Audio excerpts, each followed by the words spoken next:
ಜಪಾನ್ನ ಟೋಕಿಯೋದಲ್ಲಿ ನಡೆಯಲಿರುವ ಪ್ಯಾರಾ ಒಲಿಂಪಿಕ್ಸ್ಗೆ ರಾಜ್ಯದಿಂದ 2 ಕ್ರೀಡಾಪಟುಗಳು ಆಯ್ಕೆಯಾಗಿದ್ದಾರೆ. ಅವರಿಗೆ ಪ್ರೋತ್ಸಾಹಧನವಾಗಿ ತಲಾ 10 ಲಕ್ಷ ರೂಪಾಯಿ ನೀಡಲಾಗಿದೆ. ಪ್ಯಾರಾ ಪವರ್ ಲಿಫ್ಟಿಂಗ್ನಲ್ಲಿ ಶಕೀನಾ ಖಾತೂನ್ ಹಾಗೂ ಪ್ಯಾರಾ ಈಜ್ನಲ್ಲಿ ನಿರಂಜನ್ ಮುಕುಂದನ್ ಪಾಲ್ಗೊಳ್ಳುತ್ತಿದ್ದಾರೆ. 2 ಕ್ರೀಡಾಪಟುಗಳು ರಾಜ್ಯದ ದೇಶದ ಕೀರ್ತಿ ಪತಾಕೆಯನ್ನು ಹಾರಿಸುತ್ತಾರೆ ಎಂಬ ನಂಬಿಕೆ ಇದೆ. ಪ್ಯಾರಾ ಒಲಿಂಪಿಕ್ಸ್ ಕ್ರೀಡಾಕೂಟದಲ್ಲಿ ಚಿನ್ನದ ಪದಕ ಗೆದ್ದರೆ ರಾಜ್ಯ ಸರ್ಕಾರದಿಂದ 5 ಕೋಟಿ ರೂಪಾಯಿ, ಬೆಳ್ಳಿ ಗೆದ್ದರೆ 3 ಕೋಟಿ ರೂಪಾಯಿ ಹಾಗೂ ಕಂಚಿನ ಪದಕವನ್ನು ಗೆದ್ದರೆ 2 ಕೋಟಿ ರೂಪಾಯಿ ಬಹುಮಾನ ನೀಡಲಾಗುವುದೆಂದು ಸಚಿವ ಡಾ ನಾರಾಯಣಗೌಡ ಹೇಳಿದರು. ವಿಧಾನಸೌಧದಲ್ಲಿ ನಡೆದ ಕಾರ್ಯಕ್ರಮದಲ್ಲಿ ಸಚಿವರು 2 ಕ್ರೀಡಾಪಟುಗಳಿಗೆ ಶುಭ ಹಾರೈಸಿ ಪ್ರೋತ್ಸಾಹಧನವಾಗಿ ತಲಾ 10 ಲಕ್ಷದ ಚೆಕ್ ಅನ್ನು ವಿತರಿಸಿದರು.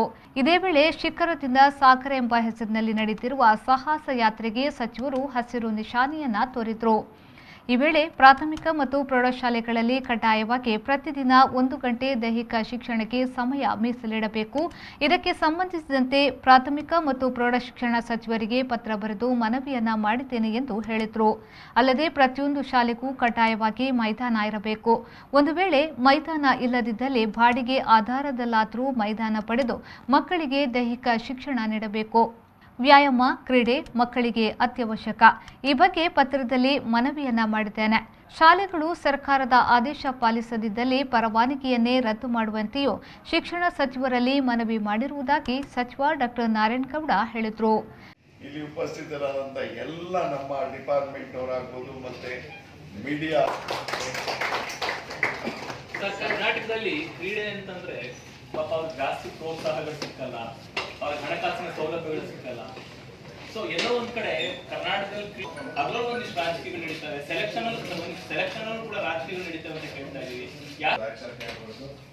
ಕಂಪ್ಲೀಟ್ ಸಪೋರ್ಟ್, ಲಾಜಿಸ್ಟಿಕ್ ಸಪೋರ್ಟ್ ಕೊಡ್ತಾರೆ. ಈಗ ನಮ್ಮ ಸಂಸ್ಥೆಗೆ ಬಾಸ್ಕೆಟ್ಬಾಲ್ ಇರ್ಬೋದು, ಫುಟ್ಬಾಲ್ ಇರ್ಬೋದು, ನಾವು ಎಷ್ಟು ಜನನ ತಯಾರು ಮಾಡ್ತೀವಿ ಅದ್ರ ಮೇಲೆ ಹೋಗ್ತದೆ. ಸೊ ರಾಜ್ಯ ತುಂಬಾ ಚೆನ್ನಾಗಿದೆ. ಹಾಕಿ ಇದೆ, ಬಾಸ್ಕೆಟ್ಬಾಲ್ ಇದೆ, ಇದೇ ರೀತಿ ಎಲ್ಲ ಸಣ್ಣ ಪುಟ್ಟ ಇದಾವೆ. ಅದನ್ನೇ ಸೀರಿಯಸ್ ತಗೊಂಡು ಮಾಡೋಕ್ಕಾಗಲ್ಲ. ಜೊತೆಗೆ ನಮಗೆ ನಿಮ್ಮ ಇವಾಗ ಮೀಡಿಯಾ ಇಷ್ಟೊಂದು ಕಾರ್ಪೊರೇಟ್ ಕಂಪ್ನಿಗಳಿದಾವೆ ನಮ್ಮಲ್ಲಿ. ಒಂದೊಂದು ಕಾರ್ಪೊರೇಟ್ ಕಂಪ್ನಿ ಒಂದೊಂದು ಸ್ಪೋರ್ಟ್ಸ್ ತಗೊಂಡ್ರೆ ಸಾಕು, ನಾವು ಒಲಿಂಪಿಕ್ಸ್ಗೆ 3 ಮೆಡಲ್ ತಗೊಂಡ್ಬೋದು. ಅಪ್ರೋಚ್ ಮಾಡೋ ಕೆಲಸ ಆಗಿಲ್ಲ. ಸರ್ಕಾರದ ಅಭಿವೃದ್ಧಿ ಕಾರ್ಯಗಳಿಗೆ ದುಡ್ಡು ಇರುತ್ತೆ.